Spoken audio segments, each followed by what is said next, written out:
Hey guys, Joel's coming at you with another reasoning session where I challenge the status quo of the wisdom of the world and the church by diving deep into the ancient scriptures and applying them practically to situations in our current day. And today I gotta ask you, are you sabotaging your own harvest?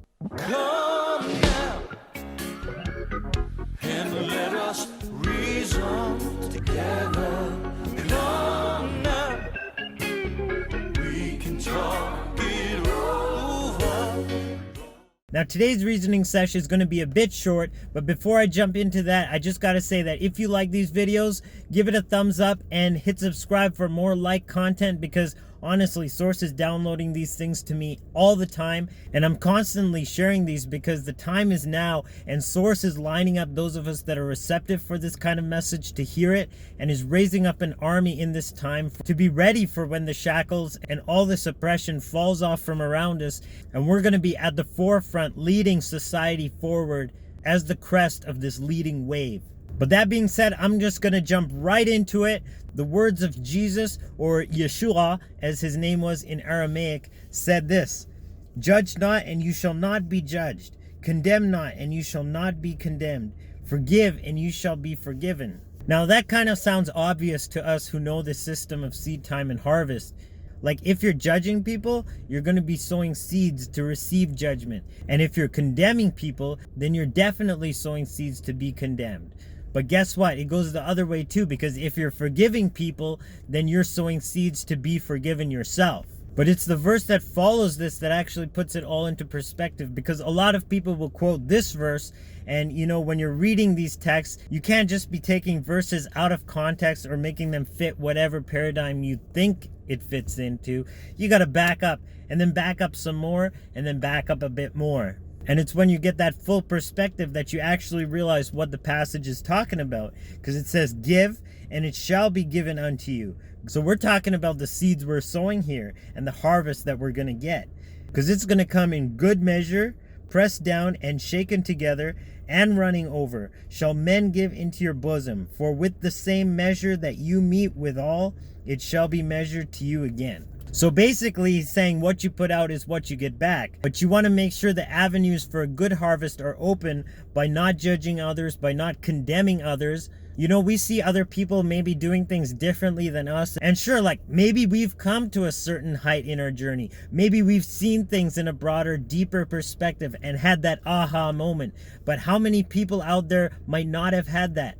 It's not in our mind to judge their journey. And if we do that, of course, we're sowing those seeds to reap that harvest. And what kind of harvest does physical reality give to us? It says, "It shall be given unto you, good measure, pressed down and shaken together and running over." Like, if you're selling or even pouring grain into a cup, like, you can pour it loose, but there's a lot of air in there. And if you shake it down, it compacts and you actually get more per volume that way. Pressed down, it's like filling brown sugar in a cup. When you press it down, you create a brick, but all of a sudden you have that same weight, but in less volume, and you can fill even more in that cup. And running over, well, that just speaks for itself, because when your harvest does come, it's in abundance, and it's so much so that you don't even have room enough to contain it. And then it concludes by saying, "Shall men give into your bosom." What does that mean? That means that the physical reality is what gives you these physical manifestations. They don't just drop out of the sky. It's not like poof and they just appear. It actually takes physical means to unfold these physical circumstances in our lives. And they're unfolded through other people. They're unfolded through time and circumstances lining up. That's what it means here. "For with the same measure that you meet withal, it shall be measured to you again." What you put out is what you get back, and the amount that you put out is the amount that other people will be giving you. It's not the other people that see that and say, they did this to me, I'm going to do that to them.